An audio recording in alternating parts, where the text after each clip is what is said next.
There is something off about how this Celtics ownership transition is going. We'll talk about that and how the Celtics are mostly left out of the marquee matchups this upcoming season right now on the Locked On Celtics podcast.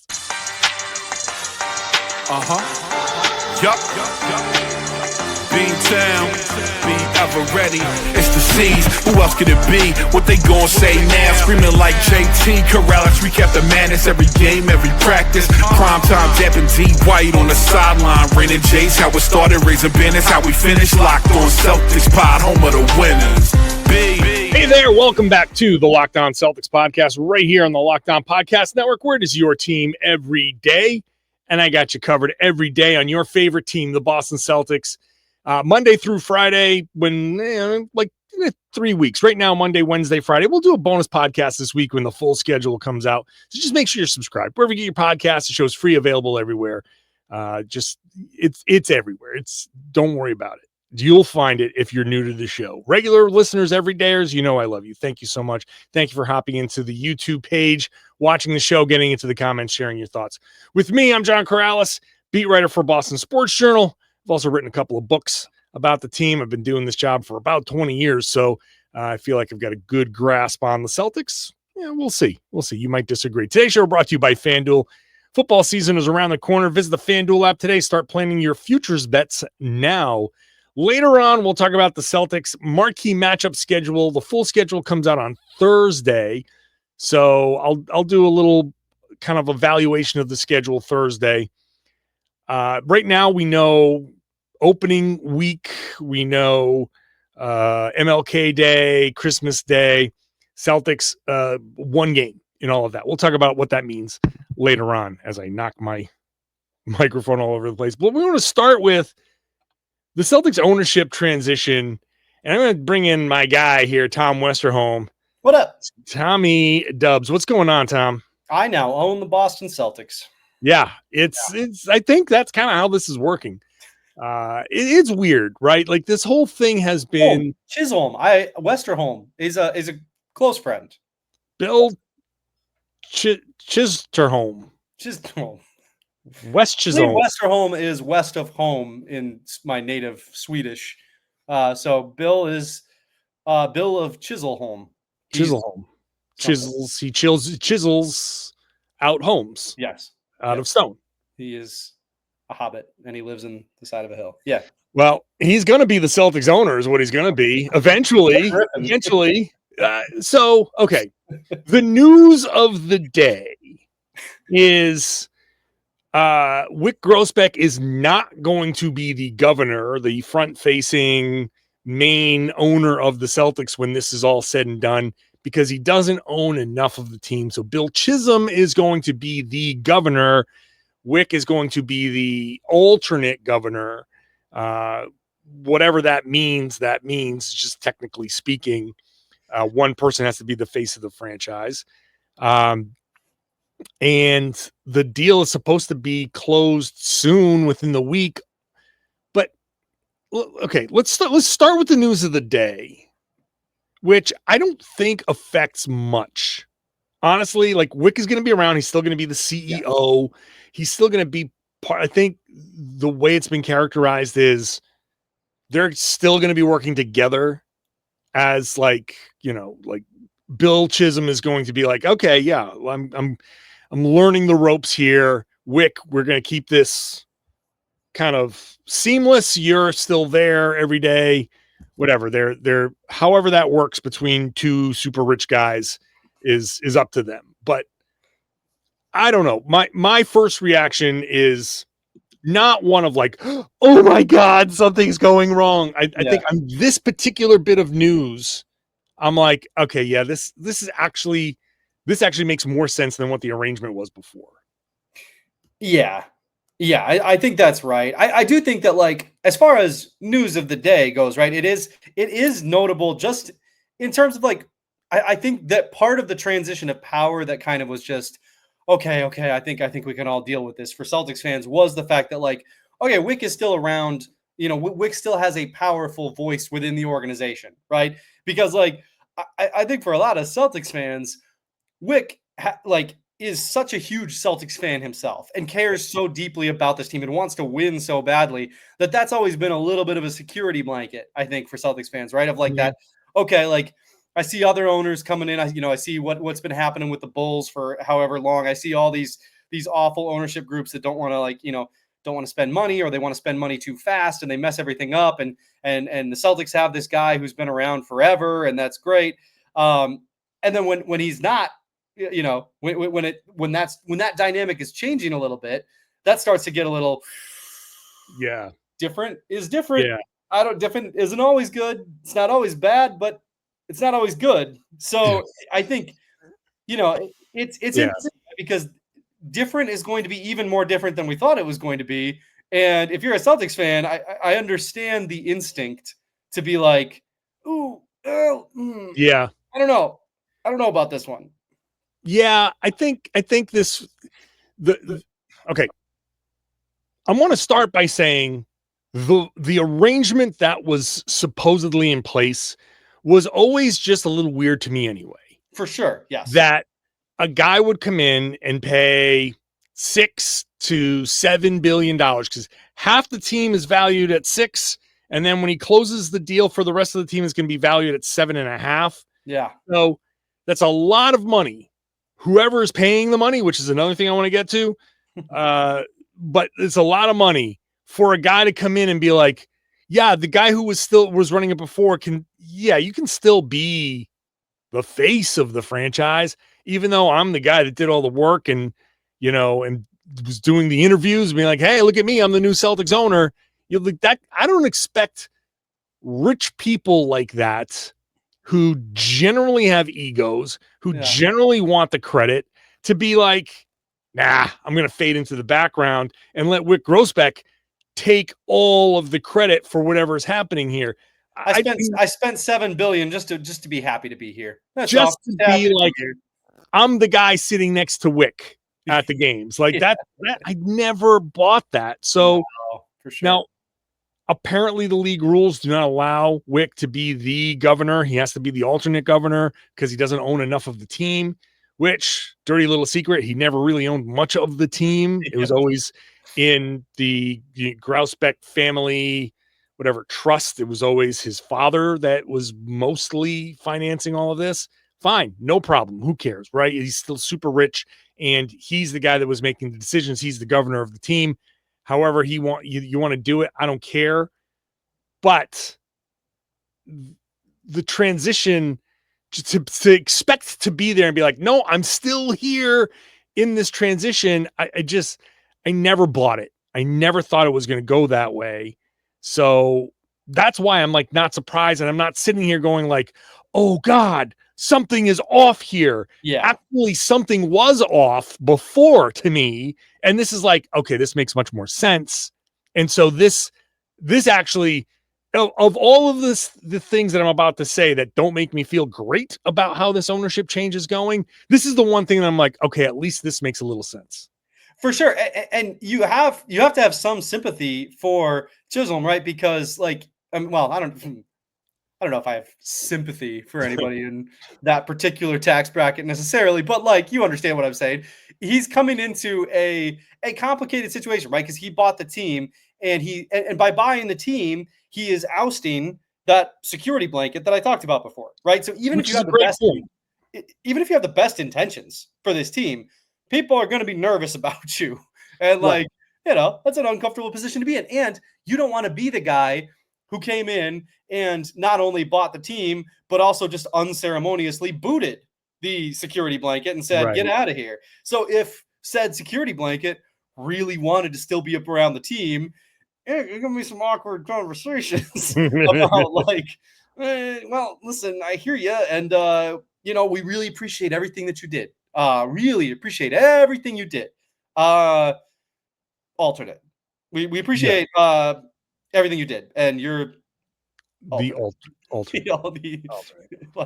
I swear I'll take some time off, and you can do plenty of the governor stuff. Yeah, but it's very maybe August kind of time off. I'll be on for the big stuff, but when Locked On Celtics goes down to 3 episodes a week, that's when you can do the governor. Like it's very much The Office, assistant regional manager, assistant Yeah. to the regional manager. Assistant. You're the alternate to the governor. Yeah, that's so. But your point is well taken. Wyc was here. He's held up the trophy twice. He's made promises and mostly followed through. Yeah. And now here comes the VC, guy that no one heard of. That all of a sudden it happens to be with second apron. Guys getting traded. All of a sudden money's an issue, which I don't think is connected to him, but just like this is just bad timing. And there are plenty of people, but there are plenty of people who are like, oh, new owner comes in. Look at all the money that's being drained away from this team. It's got to be the venture capitalist guy coming in and being like, okay, that goes away, that goes away, that goes away, that goes away. So let's get into the money. When we come back, let's get into the money, because this is where I'm like still kind of about this team, because I certain things aren't adding up. Today's show is brought to you by FanDuel. You know that August 26th, it's officially FanDuel's Futures Day. It's a brand new holiday for football fans who live for bold predictions and preseason hunches. For 24 hours on August 26th, FanDuel is giving you deals on NFL season predictions. So whether you're calling your MVP, eyeing a long shot division winner, or ready to crown your Super Bowl champion, make that, do it all before week one kicks off. This is your moment. So you can take a flyer on your MVP race, or you can crown your champion in August. I have not paid much attention to who's good or who's not. Not the biggest NFL guy in the world right now. But, oh boy, the Patriots look good in that first preseason game. The running backs actually look really good. So that's the extent of my NFL knowledge right now. But you can do whatever you want. You can parlay your division winner, dark horses. Visit the FanDuel app today and start planning your future bets now, because Futures Day is one day and one day only. Make sure you set your limits, set your budget so you can gamble responsibly. They have the tools there as soon as you sign in, so you can make sure that you are not going overboard. We don't want to do that. FanDuel, play your game. Thanks for making Locked On Celtics your first listen every day. Check out Locked On NBA. 2 shows on that feed, Locked On NBA and Locked On NBA Game Night. I'm on Game Night Thursday nights. During the season, we'll be covering all the games in the association. During the offseason here, we'll be doing a lot of just normal kind of NBA coverage. Thursday is schedule day, so we'll probably be talking a lot about the schedule, the big games and such there. So make sure you subscribe to Locked On NBA. All right. Tom, the ownership thing is I'll tell you what bothers me about how this has gone. They came in, they accepted his bid. Steve Pagliuca immediately puts out that crazy statement that's like, it's disappointing. We have all of our stuff fully funded. We're ready to go. It's a bid that basically saying we have a bid in the same ballpark that's fully funded, ready to close right now. And very obviously, we've seen over the past few months why Pags said that, because this deal was supposed to close a while ago and they needed more time. It was supposed to close, we're told, at the governor's, the board of governors meeting in Vegas during Summer League. Didn't happen then. Now we're being told it's going to close sometime next week. Why doesn't the deal close, Tom? Because the money isn't there yet. That's the only reason why a deal doesn't close. Why would the NBA be like, yeah, we just didn't get to it? There's something with the money. A bunch of more important stuff came up than this $7 billion deal. Right. If the deal was buttoned up, I's dotted, T's crossed, it would have been done during the Board of Governors meeting in Las Vegas. As it has been reported, it was supposed to be. It wasn't. And now this thing comes up today. Why today? Because now they're finalizing things and they've like, okay, here's all the percentages. to me, it sounds like Chisholm has found his way to 15%. He's the governor. And the other 85% is split between a lot of different entities somewhere. And we've talked about there's venture capital groups, there's these funds that are like that have investments in other teams. I don't even know who's involved. And of course you're raising $6+ billion or $7 billion in total. Ultimately, that's not easy to get together, but if you're buying a team, you should kind of have that money. Like it just, Tom, I'll stop talking. The Celtics. Yeah. It just makes me feel like this guy didn't have the money. He wanted so badly to buy the Celtics. Yeah. And Wyc wanted so badly for him to buy the Celtics. This is my guess. This is my feeling just from whenever it happened. He wanted to buy the Celtics. He's a big Celtics fan. Wyc wanted to stick around. He didn't like the fact that his dad is selling the team. He wasn't ready to sell the team, but his dad is old, wants to get his family's affairs in order, and he wants to do all this stuff for whatever tax purposes. Totally makes sense. I get it. But it seems to me, my guess is that Wyc was like, I don't want to leave. I don't want to go anywhere. So he takes the deal from the guy who was like, yeah, I know you could totally be governor. And that all kind of fell apart, but he's still sticking around somehow. But that guy didn't have the money to close the deal. And so they were like, we've got a plan. I can tell you how I'm going to get the money. And Wyc was like, good enough for me. And now the league is just like, okay, we'll give you a little extra time.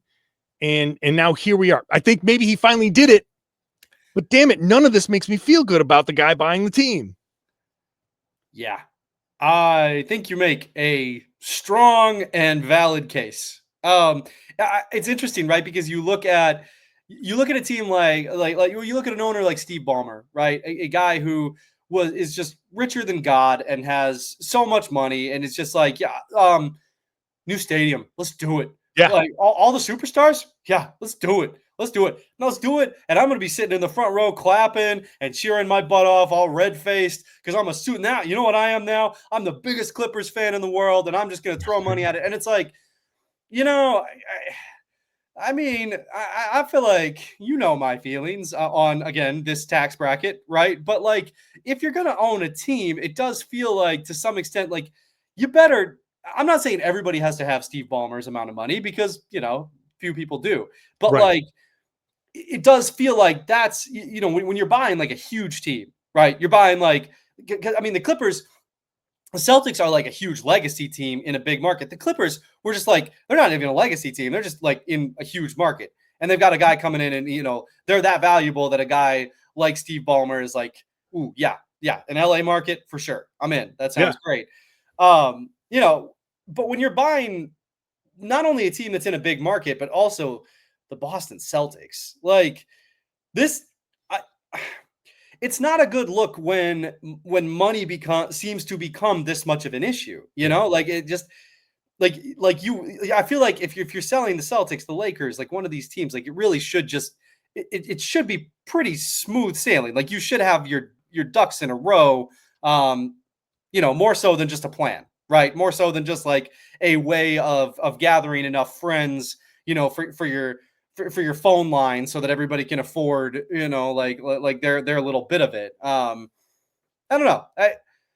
I'm with you too. I think like because part of the problem is that the Celtics have had to make some selling off moves. And so it looks fishier, right? Right. And I think that's probably unrelated, but because like that was always going to probably be the case no matter who owns the team, that this was going to be a very tough summer.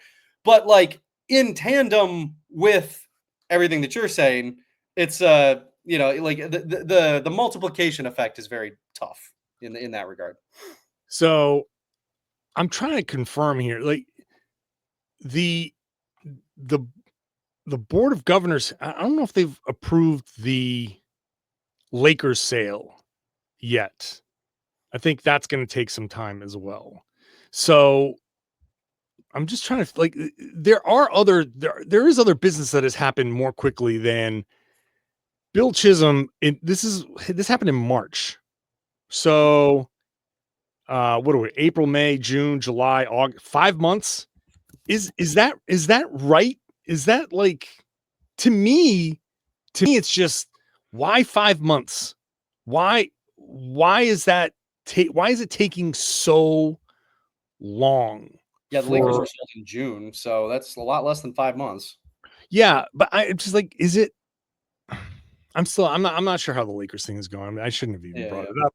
But my point is, like, everything you're saying is valid. Like, I just, I don't know. I don't even know what to think about what this means for the future, because it might just end up being fine. Like, $7 billion is a lot of money, and Ballmer is one of like a handful of people that could kind of just be like, yeah, hold on. It's very Simpsons when Mr. Burns it's the monorail episode where he's stuffing all the radioactive stuff in the trees, and he gets fined $10 million, and he's like, Smithers, my wallet's in my right front pocket. Like, Ballmer's like, oh, what is it, $6 million? No problems. Like, here's my just $1 billion. Just two. You know what I mean? Like, he's got one of those counting machines. He's just putting hundreds in there. He's like, this might take a few minutes, but I got it. No problem. Hold on. Yeah. But I don't know. And just to that point, and maybe like the kind of people who could, to your point, right? Ballmer is one of a very few who are at that particular level. And maybe the problem is that the Celtics didn't want a like kind of sports washing situation, right? For their ownership group. Like, maybe that's, I don't know. Maybe that's part of the problem, is that like once you get past Ballmer and you cut out all the sports washing people, the list is just too short. And so they were going to have somebody who, but Pags was always an option, it sounds like. So, I don't know. Pags is getting screwed over left and right. Like, he wanted to buy the Celtics, they got passed over. Then he wants to buy the Connecticut Sun, and that's like not going. Yeah. Like, freaking Pags, man, he just wants to buy a basketball team. Yeah. Like, what the hell? I just can't shake that. Like, a guy came out of nowhere. No one knew who Bill Chisholm was. Comes out of nowhere, gets the Celtics. And then there are questions like, well, who is he?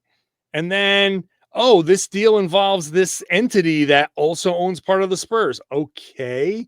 Like, he just feels like a guy that's getting a lot of, like, he's selling a lot of people shares of this team. Like, he agreed to the deal. Like, they agreed to it before he had all of the money. Yeah. And now he's going to get all, like, I don't know. It just all of this stuff has just been everything's been changing so much that I can't get comfortable with it. I can't, until it all happens. It gets approved and he takes over and things run smoothly. And I can be like, okay, this wasn't a big deal.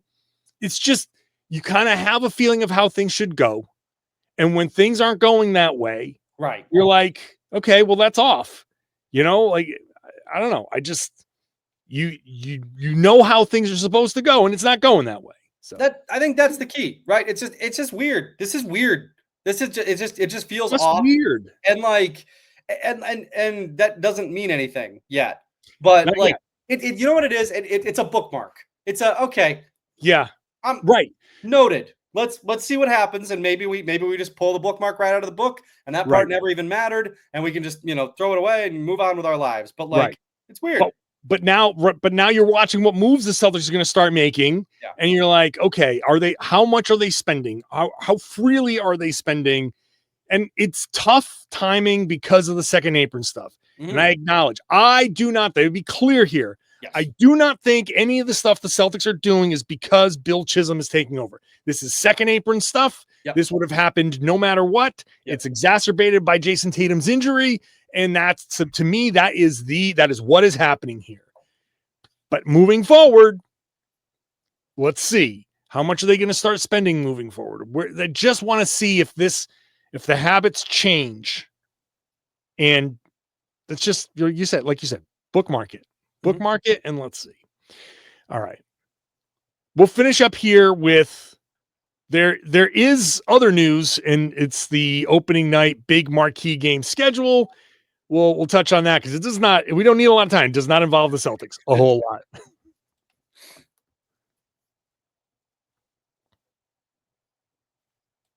Thanks for making Locked On Celtics your first listen every day.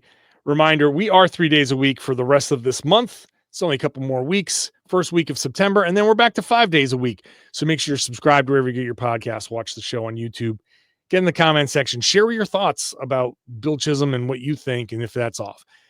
Tom, opening night, Tuesday, October 21st, does not involve the Boston Celtics. It's the Rockets and Thunder and the Lakers and Warriors. Okay. Yeah. Okay. ESPN's opening it week. Feels like it could have been better games for that opening night, but whatever. Sure. We'll come back to it. Cavs Knicks on ESPN the next night. Spurs Mavs, not a shock. Followed by more Oklahoma City Thunder. The finals rematch. This is crazy. The finals rematch. They have to put the Pacers in there, and then Nuggets Warriors. So that's going to happen. Christmas Day. No Boston Celtics on Christmas Day. It is Cavs Knicks. It's Spurs Wemby Thunder Mavs Warriors. Again, Steph's on there. Rockets Lakers. Timberwolves Nuggets. There's a lot of these same teams are coming back. Finally, MLK Day. You start stuffing in the teams that are okay. You get Bucks Hawks. First game on MLK Day. Ugh. Yes. They do not like what the Bucks and Hawks are going to be. Yeah. And let me just say, side note, just to throw some Trae Young hate into the podcast, my trademark Trae Young hate. Here's Trae Young. He's pissed off. He's not getting the full max extension and all that stuff. And the team is expected to be like good. They got Porzingis. They've made some moves. They're like, oh, they're supposed to be actually pretty decent. And they're like, nah, we're not going to put you on any of the marquee games. You get the first game, MLK Day in the afternoon. So suck on that, Trae Young. That's why you're not getting the max. Got him. Then Thunder Cavs, Mavs Knicks. There are your Celtics, 8 o'clock, MLK Day. Celtics-Pistons. Pistons get 2 of the marquee games. Celtics get 1. Look, I guess the bottom line is your star is hurt and you're not expected to be very good. It's, be happy you got the MLK Day game, I guess. Yeah, for sure. I mean, listen, excited to watch some Pistons this year for sure. I personally would just like to say a hearty congratulations to yourself, to all of the beat writers, to all of the beat writers' families, all of the beat writers who have kids, who have people in their lives who get to see them on Christmas. I mean, I know. What a year! Congratulations, man. Thank you. Yeah, this is a big moment. I'm sure what's going to end up happening is Christmas Eve is going to be like a double overtime home game that I don't know. We'll see. But it is great. It is actually great for the Celtics to kind of have like a day off on Christmas. Like it's fine. Like to me, none of this is a big deal. I think there are people who are going to be like, they're going to be better than you think and all that. It's fine if you think they're going to be better than you think, whatever. This is more indicative of the Celtics just don't have any star power right now. Yeah. And you're not hurting them because they are a legacy team. Like next year they get better. Tatum's back. You'll throw them in some of these games. And it's not like you're going to lose any of the Celtics audience. They're going to be there. I think you could have taken more opportunity to throw some more of the younger guys out there in some of these marquee things and like not rely on Steph Curry, LeBron James. You could put Steph Curry, LeBron James on any night. It doesn't have to be opening night. Like I like that they're featuring the Rockets. You get some young guys, obviously OKC, but you could have put Wembanyama. You could have done absolutely. You know what I mean? You could have done that as your first like that. Absolutely. Why not? Like Curry, you got to start building that stuff up, man. Because the thing about Curry, LeBron is it doesn't have the same juice because they're both getting old and they don't even hate each other anymore. What are we doing here? They like each other now. Get this out. Get this off my TV. I want to watch Wemby. Right. And now you do get and maybe ESPN was like, fine. NBC can have opening night, but we want Wembanyama. Like that could be, right. You got plenty of Wemby and Cooper flag. So you get that. I don't know. I think it is interesting. It is interesting to me that Giannis Antetokounmpo is not the draw. He gets one game here. Trey is not a draw. We've known Trey's not a big draw on ratings wise. It's, you get plenty of, Nikola Jokic. I'm all for Nikola Jokic because he just always does something crazy. Yeah. He's going to throw like a full court pass, like on the money. And you're gonna be like, holy crap. There's always the potential for that. Obviously the Thunder are a fun watch. You got to throw like the two good East teams for now, Cavs and the Knicks. And then you're like, let's see if anything else pans out. Yeah. I like the Celtics-Pistons matchup. But my feeling here is my kind of last word on the Celtics here. I think trying to build up the Pistons as a new rival is good. Yeah. Because the Sixers are going to suck. Yep. The Sixers are done. So like just build up the Pistons rival. Go to the other one and like we can see, the Chief raining blows on Bill Laimbeer and some of those old kind of like Larry Bird jumping in and grabbing people in those old bad boys Celtics matchups and that'll be fun. You get to see more Cade Cunningham. I like let's build up the Pistons a little bit. Let's build up that rivalry a little bit because we know that the Sixers are going to go away and the Celtics need you got obviously Celtics Lakers, you got obviously Celtics Knicks. You need a third one. You need so the Pistons can slide right in there. Yep. I think it's gonna be hard for Celtics fans. Maybe I'm wrong, but I think it's gonna be hard for Celtics fans to hate the Pistons the way they hate the way they hated the Sixers, right? Like, this is like Embiid had the whole trolling thing going on. Yeah, it's just Cade Cunningham isn't trolling anybody. He's just and the guy who trolled the Celtics is well, I bet he won't be in the league. Nice one. I've gone to that well a few times, but either way, I'm still about it. I love it. I think I've liked this Pistons team for a little bit. I love Cade. I've been a fan of his game for a long time. So yeah, it's a fun thing. I mean, the Pistons have given the Celtics some issues. Absolutely, good team, man. I think it's going to be fun. Team. Yeah. It's gonna be. They're tough. I think Cade's quiet. Like he's just a likable, quiet dude. Just puts his head down and works. He's a really good player. I think there's something there. But you're right. This is not like I just you put a Sixers uniform on anybody, I'm like, well, that's out. You know what I mean? Like I might have more or as much venom for Sixers Celtics as I do for Lakers Celtics. Yeah. Pistons has like a special place in my heart because of those 80s runs. Yeah. But historically, there's nothing about it. It's like, you're going to need but you're right though. You're going to need a new generation of, and like you can create that.